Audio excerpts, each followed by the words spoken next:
تجربه دولتداری خلق‌های عالم ثابت می‌نماید که هستی هر دولت و جامعه و رشد آزادانه هر یک فرد آن محض به حس ملی و تندرستی کفالت مهمترین بقای ملت و دولت وابستگی مستقیم دارد. خودشناسی وسیله اساسی به معنویت رسیدن انسان و جامعه می باشد.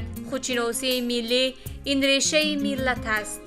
جوهر خودشناسی ملی از دوست داشتن وطن، مادر، زبان، تاریخ و ارزش‌های تاریخی و فرهنگی سرچشمه گرفته به تشکل شخصیت‌های دارای جهانبینی سالم و پیشرفته باعث می‌گردد.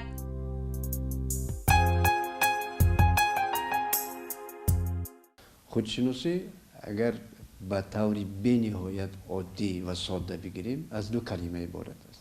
خود را شناختن، خود شناسی.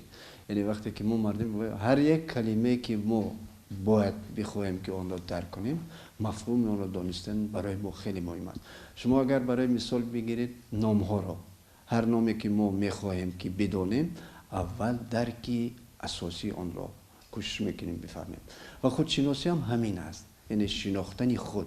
وقتی که ما درباره خود کلمه همین خود صحبت میکنیم، اصلا انسان باید داند که او کیست و کی هست و کجا می رود.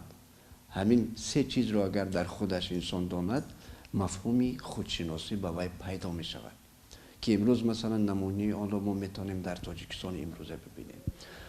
امروز کشوری ما همین مرحله را خوب درک کرد و امروز در جهان همچون یک کشوری مستقل و تشبثکار و سازنده اعتراف شد. همش در پرتو همین کلمه خودشناسی با وجود آمد. زیرا که اگر ما همین رو نمیدانستیم، ما به این درجه اعتراف نمی شدیم و در امروز که جامعه در جهان بین‌المللی جامعه پیشرفته جهان ما را اعتراف میکنند، این همه در پیروی همون خودشناسی با وجود آمده است که سرمایه آن درکی درستی خود انسان است. وقتی که ما خود انسان میگوییم، درست است که جامعه با افرادش پیش می رود. ما درک میکنیم که افراد جامعه وقتی که خودشناس می شوند، می توانند جمعیت را در پرتو علم و معرفت بیشتر بسازند. وقتی که هر فرد جامعه خودشناس می شود، می تواند جامعه را بسازد. پیشوای ملت، راهبری کشور ما تاکید میکنند که همیشه زیرک باشید. وقتی که ما کلمه زیرک را فکر میکنیم، در زیر همین کلمه مفهومی خودشناسی وجود دارد. یعنی زیرکی، وقتی که ما زیرکی دانش، زیرکی سیاسی میگیم، یعنی انسان سیاستی دولتداری خودش را میشناسد در اساس همون علم و دانش‌هایی که او در خودش با وجود میآورد و همین طور میتواند جامعه را آباد نگاه دارد. خودشناسی این پیش از همه شناخت موقع خود، درک نمودن وظیفه حقوقهای شخص در جامعه می باشد.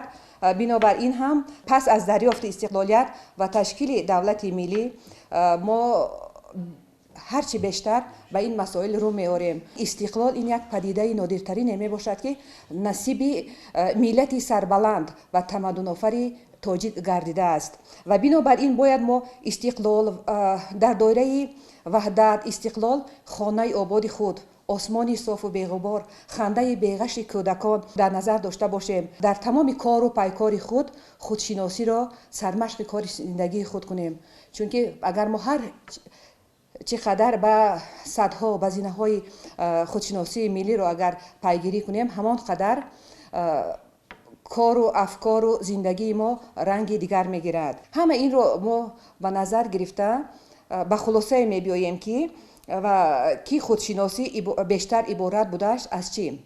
از عقل، دانش، معرفت، ذهن و جهانبینی.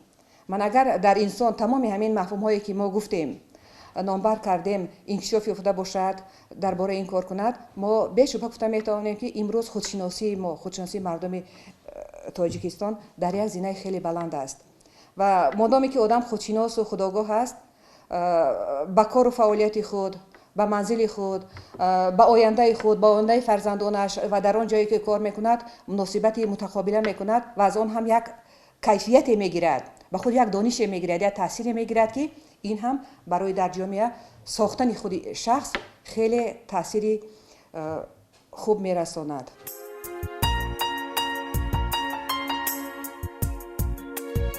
هر شخص باید داند که ماهیت هستی او چیست و در زندگی چه نقش و مقامی دارد. همزمان معرفت دیگران و محیط برای خودشناسی او زمینه وسیع‌تری فراهم می‌آورد. شناخت محیط پیوسته انسان را به معرفت جامعه و ملت و دولت راهنمایی می‌کند. هر شخصی که خودش رو درک میکند، خودش رو با بازجویی خودش شروع میکند، حتما در جامعه چیزی رو به وجود میارد. مشکل در این است که بیشتری افراد جامعه درک خود رو و تلاش برای درک خود هم نمی کنند و این مشکل است که انسان در معماها روبرو می شود. زیرا که خود انسان طبیعتاً یک چیزی دارد که در وی ایجادکاری وجود دارد، اما برای اون ایجادکاری رو پیدا کردن تلاش خودشناسیش مهم است.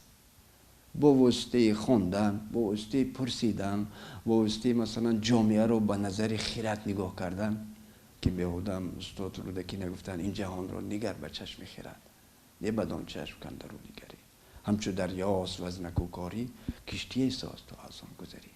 با هر شکلی که مثلا ما اشاره میکنیم مفهومی اساسی درک خودشناسی در پرتوی همین ها اومده است.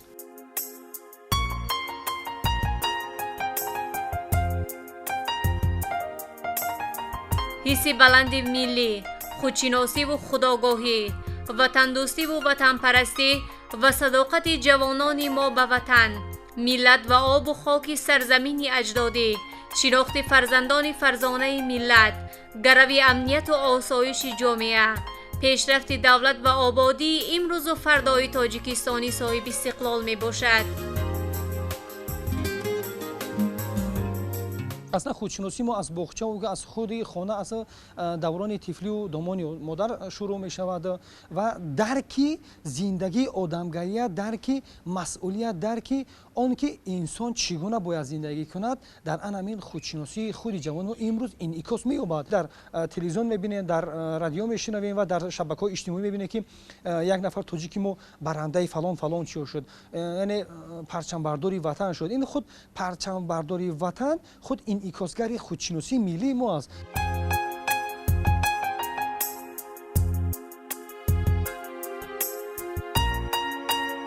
عامل مهمترین هستی ملت، هویت ملی، سرچشمه تمام خوشبختی ها و وحدت ملت و پیشرفت جامعه، این نیروی متحد بودن نسل جوان محسوب می یابد. پیشرفت جامعه در تمام ساحه ها از آرامی جامعه وابستگی زیاد داشته، متحدی و اتحاد جوانان اساس آن به شمار رفته، مهمیت آن در کمال اجتماعی شخص مخصوص است. جوانان نیروی بزرگ در هر دور و زمان پیشرفت ملت دانسته شده، جوانان را آینده ساز جامعه می نامند.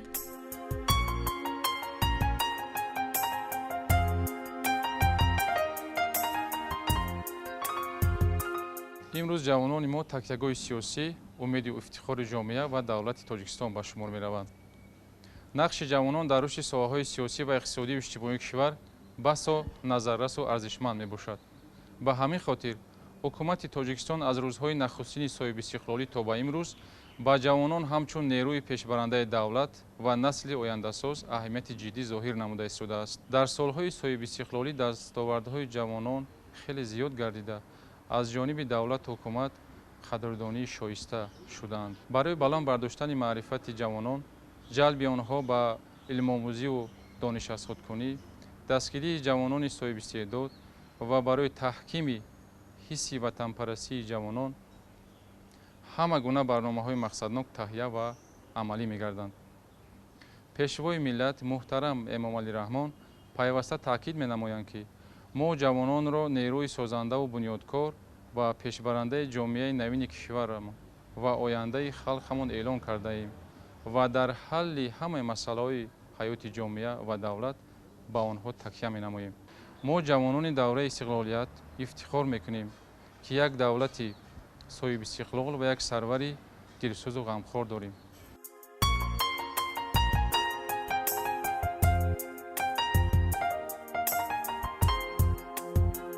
در برابر به دست آوردن استقلالیت، نقش و اشتراک جوانان در رشد اجتماعی، اقتصادی و فرهنگ نظررس کردید. جوانان باید خوب درک نمایند که تقدیر آینده خلق و دولت بر دوش آنهاست. حفظ و آباد کردن و به میراث گذاشتن به نسل آینده این وظیفه اساسی آنها در نزد خلق و وطن خویش می باشد.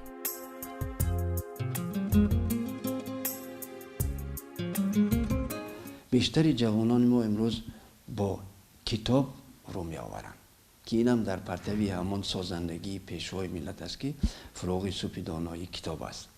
یعنی وقتی که ما همین آزمون را آغاز کردیم در جامعه خیلی پیشرفت ها را دیدیم که امروز اکثر آنها جوان ها هستند. این یک نقطه است که خودشناسی را به وجود آورده است در بین جوانان و نشانه آن همون بیداری جوانان توسط همون کتابخوانی و کتابدانی و شعر یاد کنی. دوم تکنولوژی، خرد یا عقلی که ما میگیم، ما میدونیم که امروز تکنولوژی در جهان هر ثانیه پیش می رود، هر دقیقه، و این هم یک اقتدار ملت ها هست تکنولوژی. فقط مشکل این است که طرز درست استفاده بردن تکنولوژی را باید ببینیم که ما در یک اصطلاح داریم آدابنامه. جوانان ما، بیشتر جوانان امروز به همین تکنولوژی آشنایی پیدا کرده ایستادن. هنوز این راستاد ادامه دارد. وقتی که ما درباره خودشناسی و خودشناسی ملی میگوییم، پیش از همه باید ما چیکار کنیم؟ از خانه خود، از آستانه خانه خود، از فرزندان خود و به تربیت آنها، تعلیم تربیت آنها شروع نماییم. پس آن محیط اطراف، آن جایی که کار و فعالیت میکنیم، یک تاثیر متقابلی داشته باشیم. مناسبت ما باید یک طرفه نباشد، یک جانبه نباشد، همدیگر فهمی باشد. بنابر همین ما باید جوانان را در همین روحیه همدیگر فهمی، آزادی وجدان، آزادی معرفتناکی، سوادناک شوی، آموختن زبانهای مادری خود، آموختن زبانهای تاجیکی و انگلیسی، رو آوردن به تکنیک و تکنولوژی نوین، آنها را سفربر کنیم، هوسمند کنیم، یاد دهیم، دستگیری کنیم.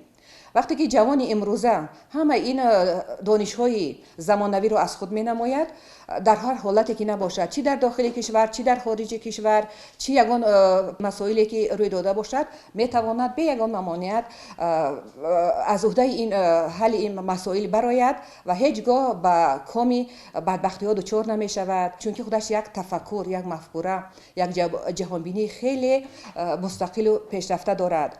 بنابر همین خودشناسی فردی چون قله بلندی معرفت روحیه ملی سه زینه را در بر میگیرد. این باشد پیش از همه خود درکنی. همون جوان درک کند که خودش هست و درک میکند که در کدام محیط، در کدام شرایط زندگی می نماید و چی دانش ها را دارا است و در جامعه چی موقع دارد. دوم خود نظارت کنی. نباید که ما جوانان را به سرشان یگان پرابلم، یگان علم، یگان دانش را بار کنیم. جوانان باید خودشان را از داخل نظارت کنند و خودشان را از داخل بهادیند که آنها کیستند، چیستند، از کجا آمدند، به کجا می روند.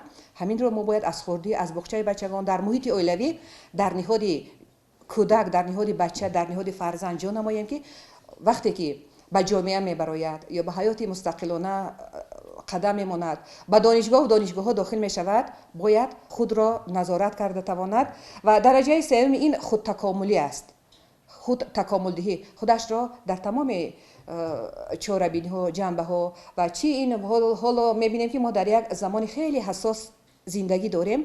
در گرداب همین پرابلم ها غرق نشدن، باید تمام جوانان، نه تنها جوانان بلکه کلانسالان، مادران، زنان، همین سه زینه خودشناسی فردی را در خود تشکل دهند.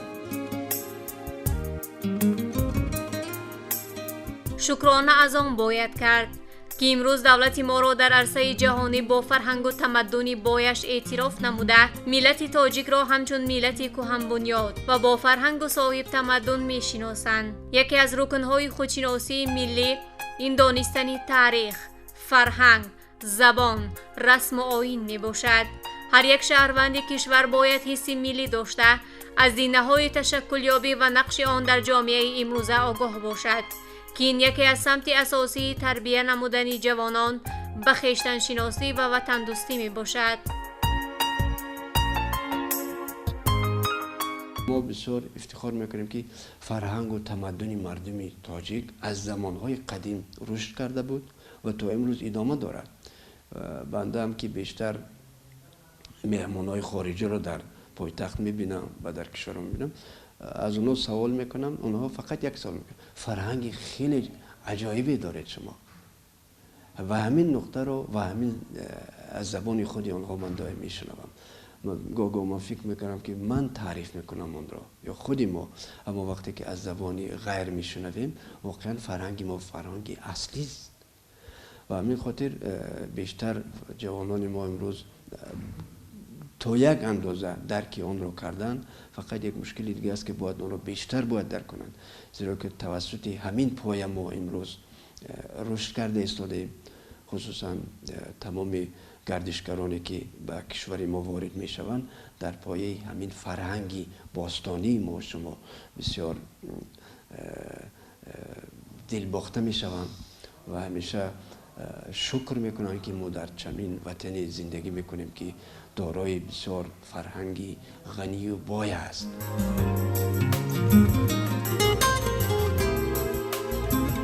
صلح و استقلال، وحدت و همدلی و احساس بلند خودشناسی ملی ما را به سعادت زندگی رسانید. تاجیکستانی عزیز ما روز تا روز آباد و زیبا گردیده ایستاده است. آباد و زیبا گردانیدن وطن به قدر نعمت‌های بی‌بهای زمانی صاحب استقلالی رسیدن وظیفه مقدس هر یکی ما می باشد.